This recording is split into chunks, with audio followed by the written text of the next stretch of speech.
All right, here we go. We're going to explain one of these problems that we've done in class. Okay, we're going to explain it. I've already drawn it up on GeoGebra.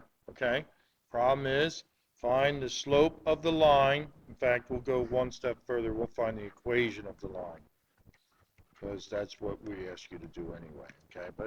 Okay, so we find the equation of the line tangent to this circle, okay, at this point. I drew it up. That circle, as we know, we should remember, the circle always has the form x minus h squared plus y minus k squared is equal to r squared, and the center of that circle, of all circles, is hk. So the center of our circle, as you can see here, is 2, 2. Okay? Now, I want to find the equation of this tangent line. Problem is, the very nature of tangent is to touch at one point, which means I only have that one point on the line that I know for sure. But I do know that the tangent is perpendicular to the radius. Perpendicular to the radius, which means if I can find the slope of the radius, then I can take its negative reciprocal, and that will be the slope of my tangent line. Okay? So, step number 1, slope of radius.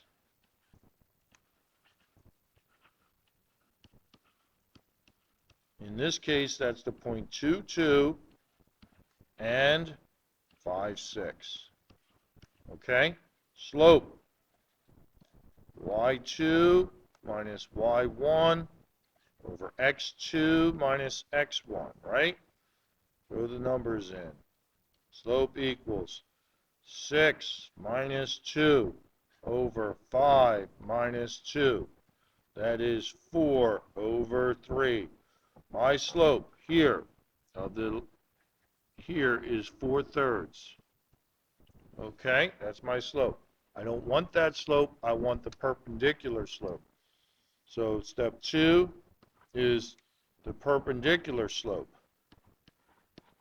And the perpendicular slope is, again, the negative reciprocal. So since this one is positive, I want the opposite, which is negative, and I want to flip my fraction over to 3/4. Okay. Step 3, point slope form. Okay. Point slope form, but what point am I using? I'm using the tangent point, 5, 6. So I'm using, okay, my modified slope formula, okay? I'm finding the slope between 5, 6, and the general point xy. That's y minus 6 over x minus 5 is equal to the slope we said, negative 3/4. Negative 3/4. I cross multiply 4 times y minus 6 equals negative 3 times x minus 5. Distribute 4y minus 24 equals negative 3x plus 15. Standard form, put x and y to one side. 3x plus 4y equals, add 24 to both sides, gives me 39, and I do believe that is the equation they told us it would be, okay? So that's what it entails. You can do it. Just follow the 1, 2, 3 steps here, okay? Good enough.